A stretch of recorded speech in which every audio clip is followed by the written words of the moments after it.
Et alors j'ai la chance de recevoir donc un champion du monde, rien que ça. Bonjour Adil Rami. Bonjour. Merci d'être là. Et notre voisin du 4e étage, notre collègue d'RFM, Philippe Lelouch. Salut Philippe. Salut Thomas, ça va bien? Bonjour, Salut comment Philippe. ça va tout le monde? Vous sortez de la matinale là? On sort de la matinale, ouais. Voilà, aujourd'hui une matinale compliquée parce que j'ai perdu ma voix ce week-end, voilà. Aïe. Ouais, c'est à cause d'Adil Rami. J'étais pas là. Et alors vous avez pu croiser Miss France 2026 quand même. Hein. Ouais. Ça c'est quand même pas mal. Hein. Oui, on Ouais, est bien reçu ici. Hein. C'est vachement bien. Et alors merci d'être là pour parler de votre pièce Philippe Lelouch qui commence en janvier à l'Apollo Théâtre à Paris, Le jeu de la vérité, dans laquelle Adil Rami va jouer. Alors Adil, vous avez déjà tourné dans un épisode de la prochaine saison de Léo Mattei, j'ai vu ça, mais là c'est la toute première fois que vous montez sur scène là. Ah ouais, la toute première fois. Il y a un petit trac là quand même, non? Au moment où on parle, ça va, j'arrive à doser, mais quand je me projette pour le 21 janvier, je sens que je vais avoir peur. Ouais. Ouais. C'est un truc dont vous aviez envie depuis longtemps? Depuis très longtemps, mais j'ai tellement de respect pour ce métier que je savais qu'il fallait passer par beaucoup de travail, et aussi surtout enlever les barrières de la peur. Et puis un jour j'ai rencontré monsieur Philippe Lelouch qui m'a fait comprendre qu'en fin de compte la peur était un ennemi et qu'il fallait y aller, donc je me suis dit pourquoi pas. Et alors Philippe, Le jeu de la vérité, c'est une pièce que vous avez écrite et jouée en 2005, hein, Ouais, il y a 20 ans. Ensuite c'est devenu un film réalisé par François Dezania en 2014. Qu'est-ce qui vous a donné envie de remonter cette pièce comme ça 20 ans après? Alors, d'abord parce que cette pièce finalement n'arrête pas de tourner depuis 20 ans un peu partout à l'étranger, par beaucoup de troupes amateurs en France, et que j'ai au départ un fils qui s'appelle Sam Lelouch, qui est mon fils aîné, et qui avait envie de la jouer. Et je me suis dit, écoute, si on a l'opportunité de trouver les comédiens avec qui tu pourrais la faire, ce serait formidable. Ouais. Et puis le hasard des circonstances a fait que j'ai rencontré Adil et que c'est un personnage formidable. J'ai beaucoup de choses à dire, mais j'imagine qu'on va en parler. Dites-moi, pourquoi vous avez choisi Adil? Parce que ça paraît fou de dire les choses comme ça, mais parce que je sentais qu'il était capable de jouer la comédie et je me suis pas trompé. Voilà, c'est-à-dire que c'est un type qui... Non mais, en fait, je pourrais vous expliquer la nuit entière pourquoi un champion du monde devient champion du monde et pourquoi ça se retrouve partout. C'est-à-dire que j'ai rarement vu une puissance et une force de travail comme la sienne. C'est-à-dire qu'il ne lâche rien, mais à un niveau qui est absolument incroyable. Le mec fait du sport, il m'envoie des vidéos, il fait son texte, il est sous la douche, il fait son texte, il bouffe, il fait son texte. Donc il y a un moment, il n'y a pas de secret. C'est-à-dire que même si lui n'en savait rien, et moi non plus, même s'il y avait eu, ce qui n'est pas le cas, une absence totale de talent, il y a tellement de travail qu'il va laisser il va laisser ce qui ont du talent au premier étage. Et puis on sait que sur le plan de la personnalité, c'est pas un sportif comme les autres, Adil Rami quand même. C'est à la fois un sportif et à la fois celui qui fédérait, celui qui amenait de l'humeur. Ça c'est pour faire le con, il y a du monde. Hein.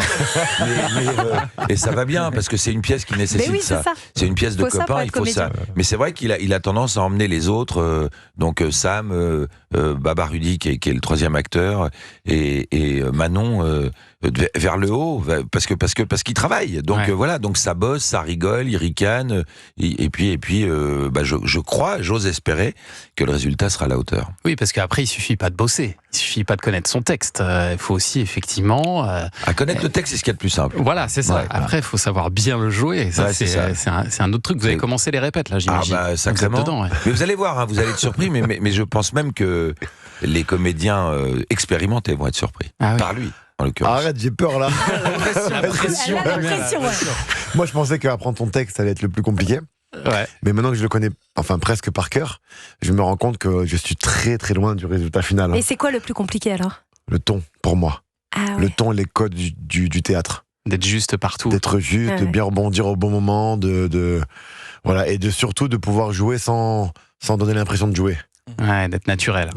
Et en même temps, articuler, projeter la voix, c'est compliqué aussi. Exactement, d'être je sais pas comment ça va se passer, mais le stress va pouvoir nous mettre des bâtons dans les roues. Oui, il y a ce risque-là aussi. On va raconter quand même cette histoire du jeu de la vérité. Pour ceux qui connaissent pas, c'est l'histoire de Tom, Antoine et Eric, 3 copains de lycée, quadragénaires, qui se revoient régulièrement pour dîner. Et puis un soir, il y a une invitée très spéciale qui va venir à l'un de ces dîners. On peut raconter qui, Adil?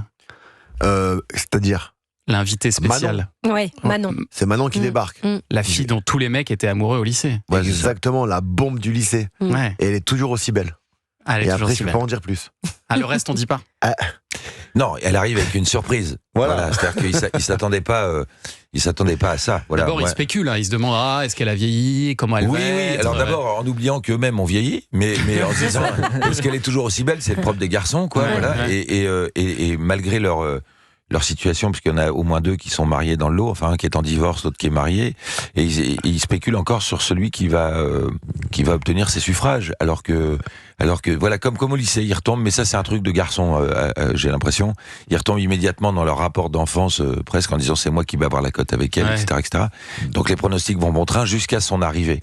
Mais c'est voilà. Donc d'ailleurs là-dessus c'est intéressant parce que il y a toutes ces blagues sur est-ce qu'elle va devenir laide, est-ce qu'elle va devenir grosse, est-ce qu'elle va je sais pas quoi. Enfin voilà, il se pose des questions comme ça. Je me suis dit le texte il a quand même 20 ans. Ouais. Est-ce que vous l'avez réadapté au code d'aujourd'hui où on accepte moins parfois ce genre de blague de mec, ou est-ce que vous vous êtes dit non, ça a marché comme ça, je le laisse comme ça. Il y a des petits mots qui ont changé parce qu'il y avait des mots qu'on jouait avec Vadim Brécourt, Vanessa Demouy et moi à l'époque qui sont un peu passés de mode, donc on a changé une expression, enfin c'est d'ailleurs ça, mon fils qui s'y est collé, une expression par-ci par-là, y compris les prénoms, parce que nous ils s'appelaient Fabrice, Pascal et Jules, donc voilà, on a mis les prénoms, à part ça, globalement c'est la même chose, mais parce que il n'y a pas de... Je crois pas qu'on soit dans des vannes sexistes, etc. Justement, moi, quand j'ai écrit la pièce, je me disais ce serait méchant et bête. Vous pensiez déjà à ça. Ouais, de dire elle est devenue moche, elle est devenue grosse, enfin, voilà, bon, ça veut rien dire tout ça. On n'aime pas quelqu'un que pour ça. Là, bon, je pense qu'on peut le dire parce que la pièce est assez connue maintenant. On peut le révéler, le secret. Elle arrive, elle est handicapée. Ouais. Voilà, elle a eu un accident de voiture et quand elle arrive en fauteuil roulant. Et là, je me suis heurté à quelque chose à l'époque, quand j'ai écrit, c'est que je n'avais pas de personnes handicapées dans mon entourage.